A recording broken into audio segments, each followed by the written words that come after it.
भाषा के बारे में हम यही कहेंगे कि भाषा संवाद का माध्यम होती है, विवाद का माध्यम नहीं होती है। और हर व्यक्ति को अपनी भाषा, अपने बोली के प्रति स्वाभिमान होता है, इसलिए परस्पर समादर की बात तो रखनी पड़ेगी। अगर आपको लगता है कि अमुक भाषा वाले हमारा कोई हक है, उस हक को मार लेंगे, उनको हम स्थान देंगे, तो आप अपने हक को परिभाषित कर दीजिए।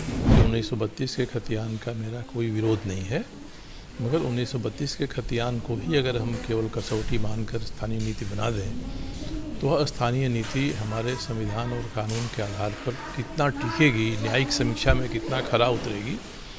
इसलिए 1932 के खतियान के आधार को थोड़ा परिमार्जित करना चाहिए, ताकि वह सर्वसमावेशी, सर्वस्वीकार्य हो सके। एक सरकार आती है और शराब पर एक निर्णय लेती है, दूसरी आती है दूसरा निर्णय लेती है। इससे पीने वालों को कितना फ़ायदा है, कितना नुकसान हो रहा है, ये हम लोगों के विषय के सोचने का विषय नहीं रहा है। चीज़ें आप राज्य के झोली में ज़्यादा राजस्व डाल दीजिए, अगर ये संभव हो पाता है, करना चाहते हैं करिए, नहीं तो मेरा जैसे व्यक्ति तो मानता है कि गुरु जी के जो विचार हैं, गुजरात के जो विचार हैं, गांधी जी के जो विचार हैं शराब के बारे में, उस विचार को अपनाना चाहिए सरकार को। नमस्कार। क्या वाकई में झारखंड के माननीय भी उतने चिंतित हैं जितना आम जनता चिंतित होती है किसी मुद्दे को लेकर? क्या बैठकें या चर्चाएं सिर्फ इस बात को लेती है कि कोरम पूरा कर दिया जाए, बाकी जो हो जाएगा वो बढ़िया, नहीं हुआ तो भी बढ़िया? अभी इन मुद्दों पर चर्चा करने की जगह हम सरयू राय के पास पहुँचे हैं। गंभीर नेता हैं, मुद्दों को धीरे से रखते हैं, आवाज़ में उतना जोर नहीं रहता, लेकिन कहते हैं कंटेंट इनका अच्छा रहता है। कंटेंट को लेकर अभी आप विवादों में हैं। कोई लोग कह रहा है कि सरयू जी दिक्कू आदमी हैं, बाहर से आते हैं, इसलिए वो झारखंडी भावना, झारखंडी मानसिकता को समझ नहीं पाते। फिर आपका एक बयान आया कि हम 1932 के खतियान के विरोध नहीं हैं। एक पुराना आपका बयान था कि पहले बिहार में झारखंड था, अब झारखंड में एक बिहार रहता है और उसको एड्रेस करना चाहिए, उसको वेगाबॉन्ड की तरह छोड़ नहीं देना चाहिए। दोनों बयानों का आपका क्या मायने लगाया जाए या क्या कहना चाहते हैं आम दर्शक के लिए? देखिए, खतियान एक मूल आधार होता है। बिहार एक था, तब भी श्रम नियोजन विभाग का परिपत्र था, जिसके आधार पर बाबूलाल मरांडी जी ने स्थानीय नीति बनाने की घोषणा किया था। ठीक है, कोर्ट में वो नहीं टिका। जब कोर्ट में नहीं टिका तो इसका मतलब यही होता है कि वह एक आधार है, मगर केवल एक आधार नहीं है। इसलिए आज की स्थिति में जो सरकार चला रहे हैं, जो विपक्ष में हैं, ऐसे गंभीर मुद्दों को बैठकर एक आम सहमति बनानी चाहिए, this far and no further. तो इसलिए मैं कहता हूँ कि 1932 के खतियान का मेरा कोई विरोध नहीं है, मगर 1932 के खतियान को ही अगर हम केवल कसौटी मानकर स्थानीय नीति बना दें, तो वह स्थानीय नीति हमारे संविधान और कानून के आधार पर कितना टिकेगी, न्यायिक समीक्षा में कितना खरा उतरेगी। इसलिए 1932 के खतियान के आधार को थोड़ा परिमार्जित करना चाहिए, ताकि वह सर्वसमावेशी, सर्वस्वीकार्य हो सके। जब मैं कहता हूँ कि इस झारखंड में एक बिहार है, इसका मतलब ही होता है कि 2000 के पहले पूरा बिहार का हिस्सा था, सभी बिहार के लोग थे, कोई रहता था, कहीं बसता था, काम करता था, एक डोमिसाइल था। 2000 में अलग हो गया, तो बहुत सारे लोग ऐसे हैं जिनकी पृष्ठभूमि कहिए, ओरिजिन कहिए, भाषा कहिए, जिसको कहा जाता है कि ये बिहार की भाषा है। तो उसके लिए भी एक आपको नियम बनाना पड़ेगा। केवल एक ही डंडे से सबको हाँक दीजिएगा तो नहीं चलेगा। जो व्यक्ति काम काज के लिए यहाँ पर है और वह उसका मूल स्थान बिहार है, तो वह बिहार का है, काम काज के लिए यहाँ है। मगर ऐसी बड़ी संख्या है जो 100 साल से, 125 साल से, 50 साल से, 40 साल से यहाँ रह गई है, तो उसका अब अपने मूल स्थान पर भी कुछ नहीं है, वहाँ से भी वो कटा हुआ है। नोमैंस लैंड की तरह से एक बड़ी आबादी को हम छोड़ नहीं सकते हैं, तो उसके बारे में आपको विचार करना पड़ेगा। इसलिए मैं कहता हूँ कि बिहार अलग हुआ तो एक बिहार बच गया था, और जब वो बिहार बचा है, वो बिहार झारखंड है। वो बिहार, झारखंड के भीतर का जो बिहार है वह झारखंडी है। इस रूप में इसको स्वीकार करना होगा, मानना होगा। जो नहीं है वो आया राम गया राम आते रहेगा, जाते रहेगा, उसके लिए कोई बात नहीं है। बड़ी संख्या है जो यहाँ रह गई है। भाषा विवाद एक उत्पन्न हुआ, सरकार की एक अधिसूचना आई, उसके बाद उसका विरोध हुआ, फिर सरकार ने अधिसूचना में संशोधन किया। सरकार की नज़र में वो आंदोलन या वो जो आक्रोश था समाप्त हो गया, लेकिन आंदोलनकारी इस बात को मानने को तैयार नहीं हैं। वो कह रहे हैं कि सिर्फ हम 9 जनजातीय भाषा को ही देखना चाह रहे हैं। सरयू जी इस भाषा विवाद को किस रूप में देखते हैं? देखिए, भाषा के बारे में ऐसा नहीं है कि श्री हेमंत सोरेन की सरकार ने ही पहला निर्णय लिया है। इसके पहले हम लोगों की सरकार थी, उसमें भी कुछ निर्णय लिए गए थे। उसके पहले की सरकारों में भी निर्णय लिए गए थे, कौन भाषा पहली भाषा होगी, कौन दूसरी भाषा होगी। आम सहमति बन जाती है कि केवल 9 जनजातीय भाषाओं को ही हम मानेंगे, तो मुझे इसको स्वीकार करने में कोई हिचक नहीं है, मगर ये पूरे झारखंड को स्वीकार होना चाहिए। आज की स्थिति में भाषा के बारे में हम यही कहेंगे कि भाषा संवाद का माध्यम होती है, विवाद का माध्यम नहीं होती है, और हर व्यक्ति को अपनी भाषा, अपने बोली के प्रति स्वाभिमान होता है। इसलिए परस्पर समादर की बात तो रखनी पड़ेगी। अगर आपको लगता है कि अमुक भाषा वाले हमारा कोई हक है, उस हक को मार लेंगे, उनको हम स्थान देंगे, तो आप अपने हक को परिभाषित कर दीजिए। आपका हक नहीं मारा जाए, आप उसको सुरक्षित कर लीजिए। क्योंकि अभी जो ताज़ा विवाद हुआ है वो इसलिए हुआ है कि दिसंबर में इस सरकार ने कुछ भाषाओं को धनबाद बोकारो ज़िले की क्षेत्रीय भाषा बना दिया। जब सरकार ने बनाया तो सरकार का निर्णय केवल मुख्यमंत्री ने अचक्के में ले लिया, ऐसा नहीं होता है। उस पर नीचे से संचिकाएँ आई होंगी, सबका मंतव्य आया होगा, नियम कानून संविधान के प्रावधानों को उद्धृत गया होगा, तब इस निष्कर्ष पर मुख्यमंत्री या सरकार पहुंची होगी कि हम इनको मान लें। तो वह आधार क्या थे, सीधे खुल के सरकार को बता देना चाहिए। या फिर हटाने का आधार क्या? आप लोग खड़ा हो गए तो या तो आप लोगों को समझा लीजिए अपनी बात से कि भाई हमने जो पहले किया है वो सही नहीं थे, मैंने वो गलत नहीं है, आप समझ जाइए इसके पीछे हमारी ये मंशा है, तब तो ठीक है। कोई आवाज़ नहीं दब रही है तो आप उसकी बात को सुनिए। अब उन्होंने उनकी बात को सुना और हटा दिया, तो इसका कारण क्या था? केवल कुछ लोगों के आंदोलन करने से हटा दिया, या कोई तर्क है इसमें?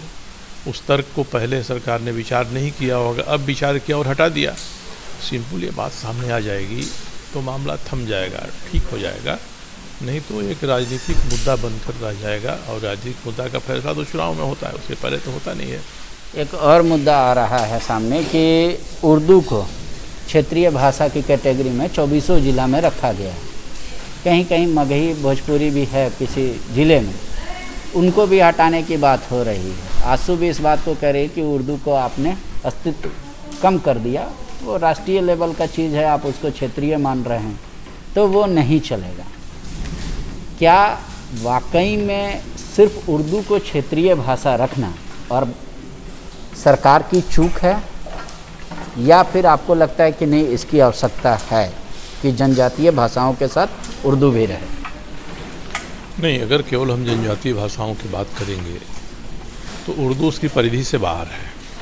तब हम केवल उर्दू को उसके साथ जोड़ देंगे तो उसी से काम नहीं चलेगा। अब जनजातीय भाषाओं को जब बिहार में डॉक्टर जगन्नाथ मिश्र मुख्यमंत्री थे, उन्होंने यहाँ की भाषाओं को मान्यता दिया, तो उस समय ये भाषाएं भी थीं और ख़ास करके हिंदी और उर्दू भी थी। उस परिप्रेक्ष्य में हम देखेंगे तो अगर उर्दू को हम क्षेत्र में लागू करेंगे तो हिंदी को भी करना चाहिए। और कई लोग पूछते हैं, कई लोग हमसे पूछते हैं, पलामू के हैं, गोड्डा के हैं, गढ़वा के हैं, कि भाई जब केवल जनजातीय भाषाएं ही रहेंगी तो या तो हमको कोई ना कोई जनजातीय भाषा बचपन से बच्चों को सिखानी पड़ेगी, या हमको उर्दू सिखानी पड़ेगी। तो ये सरकार हमको उर्दू सीखने, जानने, पढ़ने के लिए बाध्य कर रही है, नहीं तो हम कोई लाभ नहीं उठा पाएंगे। तो ये कई सवाल हैं जिन पर विचार करना चाहिए, और ये विचार करते समय हमको सबसे पहले ये देखना चाहिए कि अमुक को हम मान लेंगे क्षेत्रीय भाषा के रूप में, भोजपुरी को, मगही को, हिंदी को, उर्दू को, तो इससे जनजातीय भाषा वालों को क्या नुकसान होगा, और हम नहीं मानेंगे तो क्या फ़ायदा होगा। अब तो इस राज्य में 9 जनजातीय भाषाओं के अलावा भी कई ऐसी भाषाएं आ गई हैं जो बोली जाती हैं। कुड़माली बहुत बड़ी संख्या में लोग बोलते हैं। आपको जो भाषा बोली जाती है आपको पूरे हजारीबाग से लेके और धनबाद तक के ग्रामीण इलाकों में, उस भाषा को बहुत सारे लोग बोलने वाले हैं।